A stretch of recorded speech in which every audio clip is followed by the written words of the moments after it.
Let's hear it from you. మీ నోటి ద్వారా విందాం. ఎవరు ఆ వ్యక్తి? ఆ వ్యక్తి హీరో అయ్యాడా, విలన్ అయ్యాడా? ఏం జరిగిందా ప్రాంతంలో? ఇది చేతివాటం.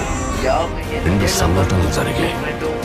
ఆ ప్రాంతం పుట్టింది, ఆంధ్రప్రదేశ్ ఆవిర్భవించింది. అతను పుట్టాడు. నేను ఇలా మీ ముందుకొచ్చాను, పార్టీ పెట్టాను. దాని పేరు జనసేన. జనసేన మీ సేన, సామాన్యుల సేన, మన భారతదేశపు సేన. బయలుదేరాడు. ఇల్లేమో దూరం, వాడికి వెళ్లే దారి గురించి తెలియదు. ఇల్లేమో దూరం, అసలే చీకటి గాఢాంధకారం. తీసుకెళ్లే చోటు గురించి కూడా తెలియదు. దారంతా గతుకులు, చేతిలో దీపం లేదు, కానీ గుండెల నిండా ధైర్యం ఉంది. ధైర్యం ఉంది, ధైర్యం ఉంది.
సార్ నమస్కారం.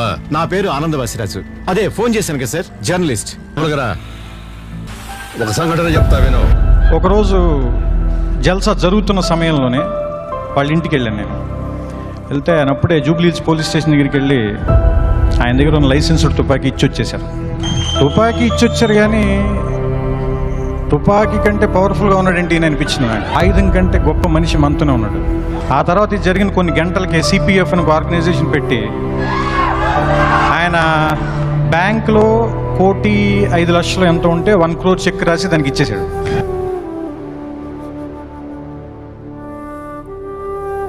పోటీ చేసిన 2 స్థానాల్లో ఓటమి పాలయ్యారు జనసేన అధినేత పవన్ కళ్యాణ్. అంటే మీ హీరో ఓడిపోయాడా? ఓడిపోయాడు. ఇప్పుడేం చేస్తాడు మీ hero? Will he give up? గాయపడిన సింహం నుంచి వచ్చే శ్వాస కర్చన కన్నా భయంకరంగా ఉంది. ముందు నువ్వు పోయి ధైర్యంగా వాళ్ళకెదురు నిలబడు. చావుని చూశాడు కాలి కింద ధూళిలాగా. చావో రేవో రాజకీయాల్లోనే చావుని ధిక్కరించే చూతారులాగా.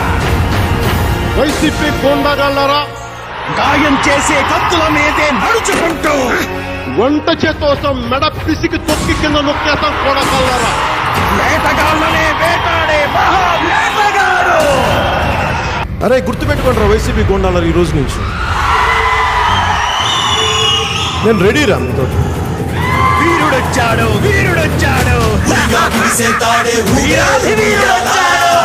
కరిగే మనసే మరిగిపోని లావాలా ఆయుధమే ఆగ్రహాల జ్వాల. రగిలే చూపులు మౌన శంఖారావంలా, ఎగసే ఊపిరి యుద్ధ భేరీ నాదంలా. నిర్జించారా దౌర్జన్యాన్ని వేళ.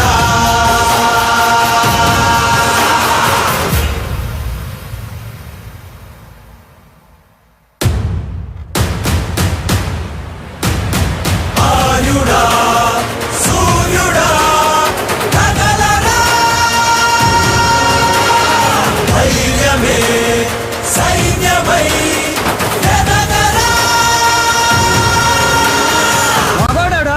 వస్తాడని నాకు తెలుసా, గ్యారంటీగా వస్తాడని తెలుసా. దొరికిపోను నాయన, నువ్వు చేసాక పేకాటలో 3 రాజులు పడితే ఎదుటోడికి 3 ఆసులు పడ్డాయేమోనని భయపడే లోకం ఇది. కానీ అతను తన ముందున్న వాళ్ళ గురించి ఆలోచించడు, బ్లైండ్ గా షో చేసేవాడు. నీకు ఇంకో సంఘటన చెప్తా విను. తెలంగాణ నుంచి ఆంధ్ర తన పార్టీ ఆఫీస్ లో నెక్స్ట్ డే ప్లాన్ చేసుకున్న మీటింగ్ అటెండ్ అవడానికి స్టార్ట్ అయిన జనసేన చీఫ్ పవన్ కళ్యాణ్ గారి ఫ్లైట్ కి విజయవాడలో ల్యాండ్ అవడానికి పర్మిషన్ ఇవ్వాలి. అక్కడే ఎందుకు ఇవ్వలేదు, ఎందుకు అంటే Krishna district SP P Joshua Pavan Kalyan గారికి రావడానికి పర్మిట్ ఇవ్వద్దని లెటర్ రాశారని తెలిసింది. అయినా మీ హీరో ఏం చేయలేదు. Too much risk to take. Sir ఆయన ఎందుకు సార్ గమ్ముకోనుడా, ఎందుకోనుడా? Listen, now you are getting on my nerves. నువ్వు ఉండు మేడం, ఒక నిమిషం ఉండా. సారు ఆయన తిరిగి వెళ్ళిపోతాడా, ఇంకేంటి చేయడా? తొందరపడితే చరిత్రని తిరగరాయలేము, ఊరికే చరిత్రని సృష్టించలేము. అలా అని చరిత్రని ప్లాన్ చేసి బ్లూ ప్రింట్ తీయలేము. దానికి కావాల్సిందల్లా చిన్న నిప్పురవ. What do you mean? Page number 128. కష్టపడి ఒక కవిత రాశాను, చదవండి. ఒక్క రాత్రిలో పాండవుల సంతానం అంతమైందంటే నిజమే ఏమో అని ఊరుకున్నాం. ఒక్క రాత్రిలో రాజ్యాలు కూలిపోయాయని కథలు జరిగాయి, ఒక్క రాత్రిలో యుద్ధాలు మొదలయ్యాయని చూసాం, ఒక్క రాత్రిలో దేశాల ఎకానమీలు పడిపోతే కళ్ళారా చూసాం. మేబీ అలాంటి రాత్రిని అంటారేమో కాళరాత్రి అని. అలాంటి ఒక్క రాత్రే ఆంధ్రప్రదేశ్ పొలిటికల్ స్వింగ్ ని మార్చేసింది. ఆ రోజు కార్చు చంటుకుంది. అతని రాక పట్ల వెళ్ళు విధి కూడా కంపించింది. నిశ్శబ్దం పగిలి ముక్కలవుతున్న భీకర దృశ్యం, అలలెగసిన తడియాల తడి ఆగ్రహ తేజమై రూపుదాల్చిన సత్యం, ప్రాణపరాయణ దీక్షా పర్వం అహో ఆరంభం. 2000 వచ్చే ఎన్నికలు 6 నెలలు జగన్ నీకు 6 months.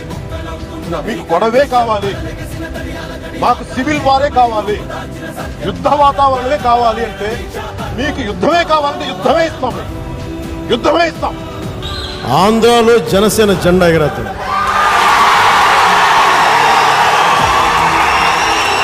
జగన్ గుర్తు పెట్టుకో, అర్థపాతానికి తొక్కకపోతే నా పేరు పవన్ కళ్యాణే కాదు, మా పార్టీ జనసేనే కాదు, మర్చిపోకో.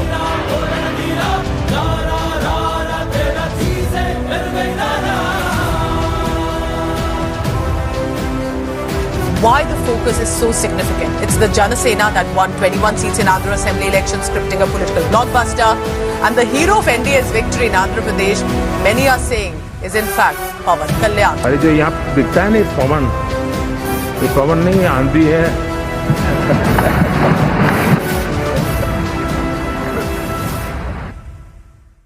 కొనిదల పవన్ కళ్యాణ్ అనే నేను శాసనం ద్వారా నిర్మితమైన భారత రాజ్యాంగం పట్ల నిజమైన విశ్వాసం, విధేయత చూపుతానని, భారతదేశ సార్వభౌమాధికారాన్ని, సమగ్రతని కాపాడుతానని, ఆంధ్రప్రదేశ్ రాష్ట్ర మంత్రిగా నా కర్తవ్యాలను శ్రద్ధతో, అంతఃకరణ శుద్ధితో నిర్వహిస్తానని, భయం గాని, పక్షపాతం గాని, రాగద్వేషాలు గాని లేకుండా రాజ్యాంగాన్ని, శాసనాలని అనుసరించి ప్రజలందరికీ న్యాయం చేకూరుస్తానని దైవ సాక్షిగా ప్రమాణం చేస్తున్నాను.